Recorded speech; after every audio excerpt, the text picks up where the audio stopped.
ပိုင်း291စိတ်ဝင်စားစရာအကောင်းဆုံးအခိုက်အတန့်တီးသန့်ခန်းထဲ၌ချက်ချင်းဆိုသလိုရုပ်ရုပ်တဲတဲဖြစ်သွားရသည်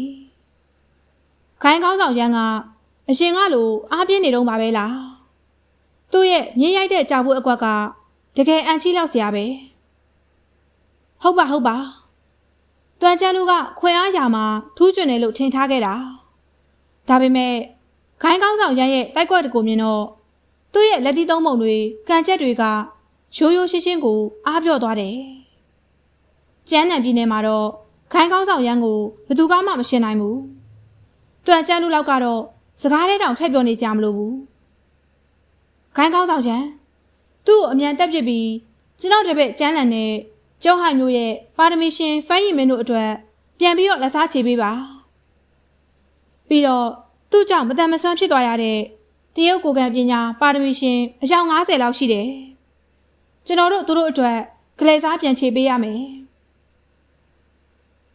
အခုချိန်မှာအခန်းထဲရှိလူအလုံးမှာတွန်ကျန်းလူအားအကျိုးတဲကပင်မုန်းတိနေကြတာဖြစ်သည်ထိုဂျပန်ကောင်ကလေးကအလွန်ပဲထောင်လာလွန်းသည်သူကတရုတ်ပြည်မှာရှိတဲ့လူငယ်မျိုးဆက်သစ်ပါရမီရှင်တွေအကုန်လုံးကိုသူ့လက်နဲ့ကိုယ်တိုင်ခြေမုံပစ်ချင်နေတာဖြစ်သည်ထိုအရာကတကယ်ကိုမုန်းစရာပင်လျံဝမ်းရွယ်လင်းပင်မနေနိုင်မဲခေါင်းငိတ်ထောက်ခံပြီးတော့သည်ခိုင်းကောင်းဆောင်ရရဲ့အစွမ်းကတော့တကယ်ကိုပဲနန်းနေလာပါတယ်တွန်ကျန်းလူကသူ့အတွက်ပြိုင်ဘက်လို့တောင်မခေါ်ထိုက်ဘူးရှဲဖန်သည်ထိုလူအားသူ့ဆရာကတောင်မှချီးကျူးနေရသည်ကိုကြားလိုက်ရသည်သို့တော့ဘာကြောင့်မှမသိအနှဲငယ်မလွယ်ကူဘူးဟုရှဲဖန်ခံစားလာရသည်ကိစ္စတွေကထိုများလောက်မရိုးရှင်းနိုင်ပေထိုတီးသန့်ခန်းနေရှင်လင်ဓာတ်ရိုက်ထုတ်လွှင့်တာကိုကြည့်နေသည့်ပရိသတ်များမှာပိုလို့ပင်ယူသွက်ကုန်တော့သည်တရုတ်အသင်းကတယောက်တည်းတယောက်တန်ရာရဖြင့်ပထမပွဲစဉ်တစ်ခုလုံးကိုရှုံးနိမ့်သွားခဲ့သည်ပရိသတ်များမှာအသက်ရှူပင်အောင့်ထားမိကြသည်ယခုရမ်းမှန်ချန်၏တိုက်ကွက်တစ်ခုကတွန်ကျန်းလူ၏ထောင်သွားနေမှုကိုအဆုံးသတ်သွားစေခဲ့သည်တကယ်ကိုအဆင့်မြင့်တာပဲခိုင်းကောင်းဆောင်ရန်ခမ ्या ကတော့တကယ်အံ့ဩစရာပဲအဲ့ဂျပန်ကောင်ကိုစိုက်တာရိုင်သူ့ကိုမျက်နှာသာမပေးနဲ့ဂျပန်လေမင်းဆက်ပြီးထောင်သွားနေလို့ရှာသေးတယ်နော်ခိုင်းကောင်းဆောင်ရန်ကမင်းကိုသင်ခန်းစာပေးပေးလိမ့်မယ်ခိုင်းကောင်းဆောင်ရန်ကတော့တကယ်ကိုဆရာကြီးပဲတိုက်ကွက်တစ်ခုနဲ့တင်အဲ့ဒီဂျပန်ကောင်ကိုတသက်စာပညာပေးလိုက်နိုင်တယ်ဒါပေမဲ့ခိုင်းကောင်းဆောင်ရန်ကအခုထိဆရာသခင်မဖြစ်သေးဘူးမလားကိုကံပညာလောကမှာဆရာသခင်လို့ခေါ်ထိုက်တဲ့လူကဇာမနီငမွေးနဲ့ယူနိုကွင်းဦးချေလိုပဲအရန်ရှားပါတယ်ငါကတော့အဲ့ဒါကိုယူမဆိုင်ဘူးငါနှလုံးသားထဲမှာတော့ခိုင်းကောင်းဆောင်ရန်ကဆရာသခင်ပဲငါလှုပ်ချင်တာလှုပ်ရတယ်ငါလည်းအဲ့လိုပဲချင်တယ်မင်းကဆရာသခင်ဖြစ်နေတော့ရောဘာရေးလဲဒီလိုအချိန်မှာအဲ့ဒီဆရာသခင်ဆိုတဲ့ဟာတွေအကုန်ဘယ်နာသွားတည်နေကြတာလဲခိုင်းကောင်းဆောင်ရန်လိုလူမျိုးကပဲပြောင်းလဲပေးသွားတာမဟုတ်ဘူးလားငါလည်းသဘောတူတယ်ခိုင်းကောင်းဆောင်ရန်ကဆရာသခင်ပဲဆရာသခင်ရန်ရှမ်းမှန်ချမ်းဟာတော့ပရိသတ်များထံမှတိုက်ရောက်မှုကိုလုံးဝမခံရကြထိုအောင်မြင်သည့်တိုက်ခိုက်မှုအပြီးမှာသူသည်မိမိကိုယ်ကိုအားမရပေထိုအစားသူခြေတလန်းတိုးကတွန်ကျန်းလူကိုလုံးဝအနိုင်ပိုင်းဖြစ်ခြင်းသည်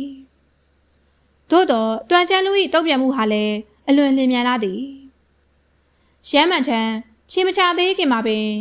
သူသည်မြေပေါ်သို့လိမ့်ချပြီးပြီဖြစ်သည်ရှမ်းမှန်ချမ်းမှာလွဲသွားလေသည်စတရိတ်စင်တစ်ခုလုံးတုန်ခါသွားရသည်သို့တော့သူ့မှာတိုက်ပွဲအတွေ့အကြုံအများကြီးရှိသည်သူ့ရဲ့တိုက်ကွက်လွဲသွားပေမဲ့လက်မလျှော့ပဲထက်မှန်၍မြေကြီးနှင့်ကပ်၍ကန်လိုက်သည်တိုက်ကွမ်ဒိုတွေဘာတွေမှာမြေကြီးနားကပ်ပြီးခြေထောက်ကိုဖြတ်ကန်တဲ့အကွက်မျိုးပါထိုအကွက်ဟာအခုမှခြေကျပြီးတင်ငိမ်စားပြုတ်နေသောတွန်ကျန်းလူကိုကန်မိသွားစေသည် တွာချမ်းလူသည်ရခိုလေးတွေမှမတ်တက်ရိုက်လိုက်တာဖြစ်တော်လေသူ၏နောက်ဖက်မှလေတိုးတံကိုကြားလိုက်ရသောကြောင့်သူသည်ဘာမူရမှမပြဘဲတဖန်အရှိတို့လိမ့်ချကရှောင်းတိန်လိုက်သည်တွာချမ်းလူရမ်းမှန်ထန်းစီမှစိတ်မကောင်းစရာအခြေအနေမျိုးမှာဖမ်းမိသွားတော့မည်ကိုမြင်တော့ပရိသတ်အုပ်စုမှာပွက်လုံးရိုက်သွားပြန်သည်ဆရာသခင်ရန်ကတကယ်အားကြီးတာပဲဟိုဂျပန်ကောင်ဆရာသခင်ရန်စီကအရိုက်ခံနေရတာများပြန်တောင်မတိုက်နိုင်တော့ဘူးလှိမ့်နေတာများဘောလုံးအတိုင်းပဲတကယ်တနာစရာကောင်းနေတာပဲကွာဟာဟာဟာဒါပေမဲ့အဲ့ဒီဂျပန်ကောင်လေးကလည်းမခေဘူးနော်ဆရာသခင်ရန်ရဲ့တိုက်ကွက်တွေကိုအချိန်တိုင်းရှောင်လိုက်နိုင်တယ်အိုးအားကြီးလေဘာလို့မလဲဆရာသခင်ရန်ကမှတကယ်ကိုတပန်းတာနေတာလေအဲ့ဂျပန်ကောင်တော့အသေးပဲ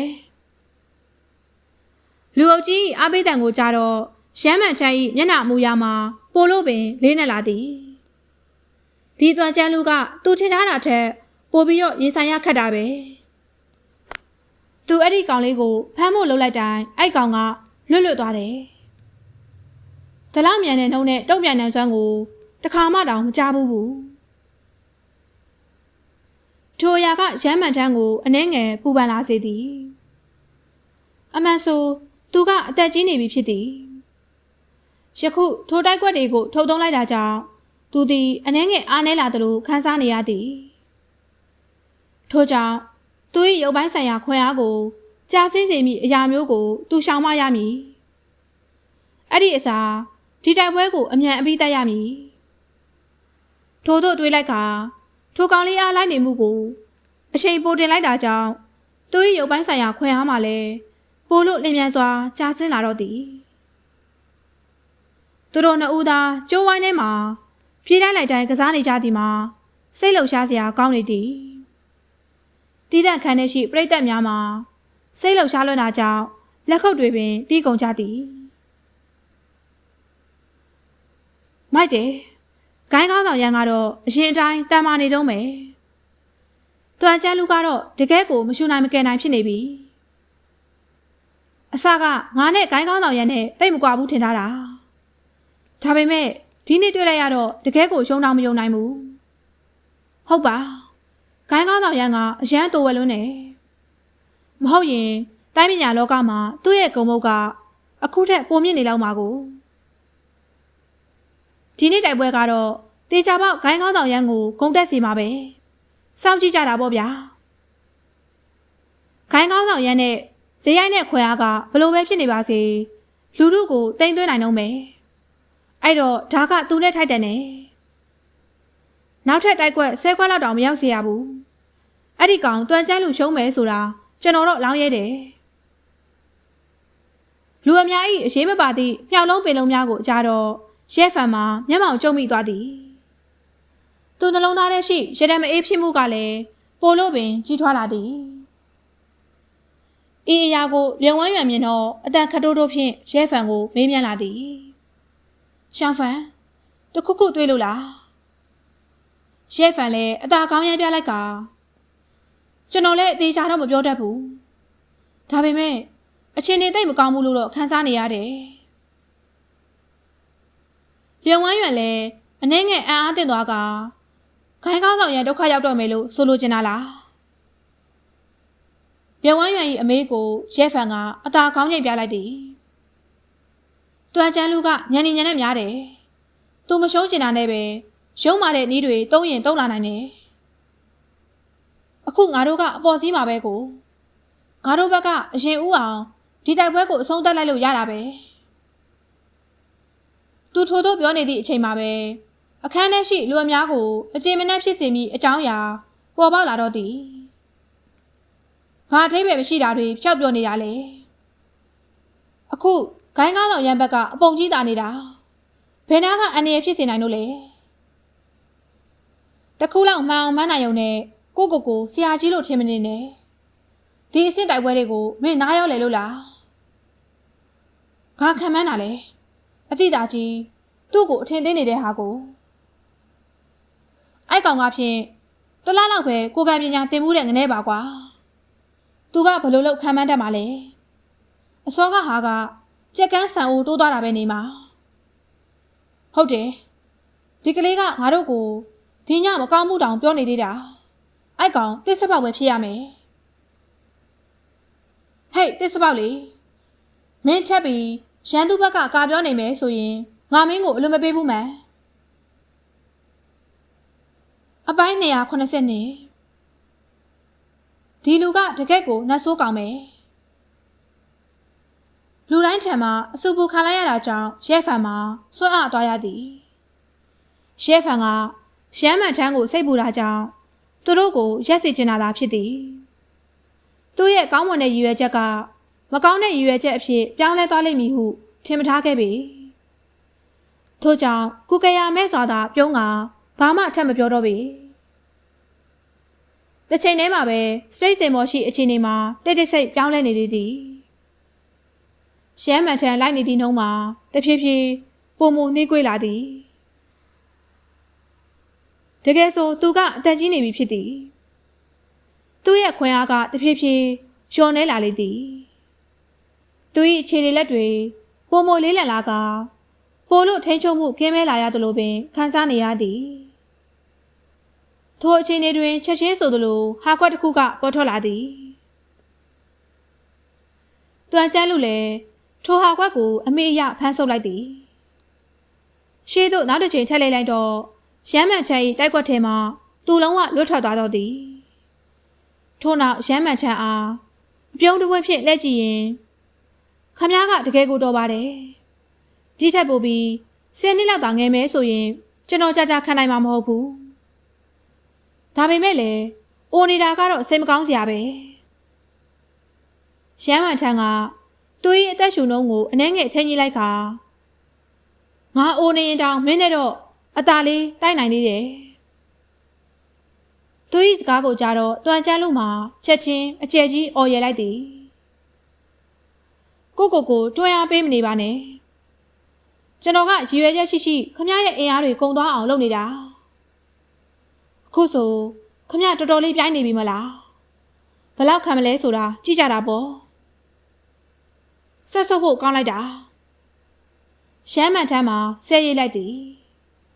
ထို့နောက်သူဆက်လက်၍ရှေ့သို့တက်လာသည်တစ်ဖက်တွင်တော့တွန်ကျန်းလူဟာသူ့ကိုပြန်တိုက်လိုက်ရအောင်သူလဲတော်ပေမဲ့မတိုက်ဖဲဆက်လက်၍ရှောင်ရှားနေလိုက်သည်ပရိသတ်သူကြီးမှာပုံမစိတ်ရှုပ်ထွေးလာရကရှမ်းမှန်ထမ်းကိုသာဆက်လက်၍အားပေးနေတော့သည်တီးတန့်ခံတဲ့ရှိကိုကံပညာလောကမှစီနီယာတစုဟာတော့အစောထဲကတဲလွန်ဆောင်များကိုတွေ့မြင်ပြီးဖြစ်သည်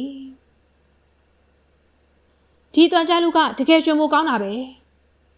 သူကတိုက်ပွဲကိုဇက်တိုက်ရှောင်တိန်ပြီးဂိုင်းကောင်းဆောင်ရန်ကိုအားနဲလာအောင်လုပ်နေတာ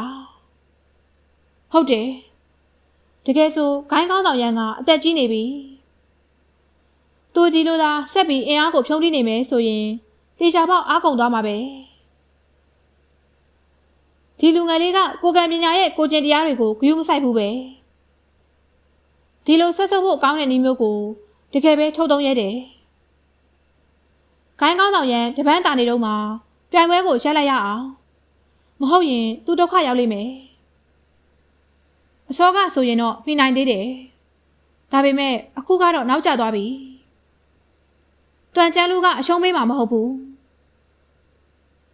သူတို့ထိုးတို့ပြောကဒေါင်နာ၌ရက်နေသည့်ရဲဖန်ကိုလှည့်ကြည့်မိသွားကြသည်ဒီတစ်ချိန်လဲကြည့်ရတာဒီကလေးပြောတာထပ်မှန်သွားပြန်ပြီလက်ရှိမှာတော့ရမ်းမှန်ထန်အသာစီးရနေပေမဲ့ဒီအတိုင်းသာဆက်ဖြစ်နေမယ်ဆိုရင်တွန်ကျန်းလူကတေချာပေါက်လွတ်နေတဲ့နေရာကိုရှာပြီးတိုက်စစ်ပြန်ဆင်လာလိမ့်မယ်ထို့သောသာဖြစ်ခဲ့မယ်ဆိုရင်ရမ်းမှန်ထန်အန္တရာယ်ရှိသည်အမှန်တော့အီမြင့်ဝင်းကသူတို့ထင်တာထက်စောပြီးဖြစ်ခဲ့တာဖြစ်သည်ထိုအခိုက်အတန့်နဲ့တိုက်ခတ်နေစေဖြစ်သည့်ရမ်းမှန်ထက်မှာသူ၏ခန္ဓာကိုယ်အားနည်းလာသည်ကိုရုတ်တရက်ခံစားမိလိုက်သည်ရုတ်တရက်သူသည်ခလုတ်တိုက်သွားကသူ၏ခန္ဓာကိုယ်လည်းရိုင်းသွားရသည်ချက်ချင်းပဲသူ့ကိုယ်သူတည်ငြိမ်အောင်လုပ်လိုက်ပေမဲ့တွန်ကျန်းလူကတော့ထိုအကွက်ကိုအမိဖမ်းသွားကချက်ချင်းပင်ဆူနာမီကဲ့သို့တံမြန်တိုက်ကွက်တွေထုတ်သုံးလာတော့သည်ဒဲလက်သည်ဝိုက်လက်သည်နောက်ပြန်ကန်ချက် စသဖြင့်တိုက်ကွက်တွေအဆက်မပြတ်ထုတ်လာတော့သည်ရှမ်းမှန်ထန်တဖြည်းဖြည်းချင်းနောက်သို့ဆုတ်လာရသည်သူ့ထံတွင်ပြန်ခုခံနိုင်သည့်အားမရှိရှိနောက်ဆုံးတွင်တိုက်ကွက်အနေငယ်ကိုဇက်တိုက်ရှောင်ရှားပြီးနောက်သူ့ရဲ့ခုခံမှုမှာဟာကွက်တစ်ခုပေါ်ထွက်လာသည်တွန်ချမ်းလူလည်းနည်းနည်းလေးပင်တုံဆိုင်မနေပင်ဓာတ်ရိုက်ပင်ခြေထောက်ကိုမြောက်ကရှမ်းမှန်ထန်၏ရှင်ဘက်ကိုအားနှင့်ကန်ချလိုက်တော့သည်ရှမ်းမှန်ထန်လက်မြောက်ကကာလိုက်သည့်နှုံကအနှဲငယ်နှိကွေးသွားသည်သူ့ရင်ဘက်ကိုအကန်ခံလိုက်ရသည်ကိုသာရှမ်းမှန်ထန်ခန်းစားလိုက်ရသည်ရှမ်းမှန်ထန်သွေးတစ်ဖက်အန်ထွက်သွားရသည်သူသည်ခြေလမ်းအနှဲငယ်နောက်ဆုတ်သွားရသည်သူ့မျက်နှာဟာလည်းအလွန်တရာဖြူဖြော်သွားသည်ဤအလှည့်အပြောင်းကအလွန်ပင်ရုတ်တရက်ဆန်လွန်းသည်ရှားလက်အနေဖြင့်ရှမ်းမှန်ထန်အတွက်အားပေးတန်တွေဟာတော့ရက်တက်မသွားခဲ့ပေအန်အော်တကြီးရေရွက်တံများထွက်ပေါ်လာသည်ဖျားရည်ခိုင်းကောင်းဆောင်ရန်ကသွေးရန်သွားတာလားဘယ်လိုလုပ်ဖြစ်နိုင်မှာလဲဒီတိုက်ပွဲရှာလုံးခိုင်းကောင်းဆောင်ရန်ကပဲအသာစီးရနေတာကိုဘာလို့များရုတ်တရက်ကြီးအရိုက်ခံလိုက်ရတာလဲအဲ့ဂျပန်ကောင်ကတော်တော်ကိုညံနေညံနဲ့များတာပဲသူကခိုင်းကောင်းဆောင်ရန်ကိုတမင်တက်တက်အားကုန်အောင်လုပ်နေတာသူအားကုန်သွားတဲ့အချိန်ကျမှပြန်တိုက်ပစ်တာဒီဂျပန်ကောင်ကကိုကံပညာလောကရဲ့ကိုကျင်တရားတွေကိုဂရုမစိုက်ဘူးပဲဒီနည်းသုံးပြီးသူနိုင်သွားရင်တောင်ဒါဟာအရှက်မရှိတာပဲဒီနီလန်ကအောက်တန်းကြပေမဲ့ကြိုးချောင်းစီတော်တာပဲလေတရုတ်ပြည်မှာလူငယ်ပါရမီရှင်တွေမရှိတာကငါတို့အမားပဲခိုင်းကောင်းဆောင်ရန်ဂရုဆိုင်ထိုအချိန်မှာပဲကျိုးဝိုင်းထဲရှိလူတိုင်းရဲ့မျက်နှာအမူအရာမှာလုံးဝပြောင်းလဲသွားတော့သည်ငါတို့အရှုံးပေးတယ်ငါတို့အရှုံးပေးပါတယ်ငါတို့အရှုံးမပေးနိုင်ဘူးပွဲစဉ်တစ်ခုတောင်ရှုံးပြီးသွားပြီခိုင်းကောင်းဆောင်ရန်သာအရှုံးပေးလိုက်ရင်တရုတ်ပြည်ရဲ့ကိုယ်ကံပညာကဘယ်လိုလုပ်မျက်နှာရှိတော့မှာလဲမင်းမျက်နှာကအရေးကြီးလားအသက်ကပိုရေးကြီးလားဒီအတိုင်းသာဆက်သွားရင်ခိုင်းကောင်းဆောင်ရန်ကအသက်အနေရရှိတယ်ဟုတ်တယ်အမြန်အရှုံးပေးလိုက်ပါတော့မတိုက်နဲ့တော့ဒါဆိုဒီလိုအရှုံးပေးပြီးရင်ကိုယ်ကံပညာလောကမှာခိုင်းကောင်းဆောင်ရန်ကဘယ်လိုဆက်ပြီးရက်တည်ရမလဲဆိုတာကိုရောမင်းစဉ်းစားကြည့်ဘူးလားကြားနဲ့တကားခိုင်းကရောကိုယ်ကံပညာလောကမှာဘယ်လိုဆက်ပြီးတော့ရက်တည်ရမှာလဲငါတို့လည်းအဲ့ဓာတွေအကုန်လုံးကိုနားလည်ပါတယ်တကယ်တော့ခိုင်းကောင်းဆောင်ရန်ကလည်းအသက်ကြီးနေပြီလေသူ့ရဲ့ခွေအားကတွန်ချမ်းလူလောက်မကောင်းတာကနားလည်ပေးလို့ရပါတယ်ငါတို့ကတော့နားလည်ပေးပေမဲ့တခြားလူတွေကရောနားလည်နိုင်ပါတယ်လားခိုင်းကောင်းဆောင်ရန်သာအရှုံးပေးလိုက်မယ်ဆိုရင်